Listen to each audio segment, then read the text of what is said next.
आरंभ हुए ଯେଉଁଠାରେ ଭକ୍ତି ରହିଥାଏ ଯେଉଁଠି ଶାନ୍ତି ଓ ପ୍ରେମର ବର୍ଷା ହୁଏ ନୀଳାଚଳ ନାଥ ସୃଷ୍ଟିର ସ୍ଥିତିକାରକ ଭକ୍ତଙ୍କ ଭାଗ୍ୟ ଲେଖାଇଥିବା ଜଗତର ନାଥ ଜଗନ୍ନାଥଙ୍କୁ ଶତ ଶତ ପ୍ରଣାମ।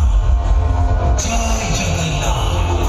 सब लोग जोर से बोलेंगे जय जगन्नाथ। जय जगन्नाथ।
हल्ला नाही, सिद्धी जो नाही ना।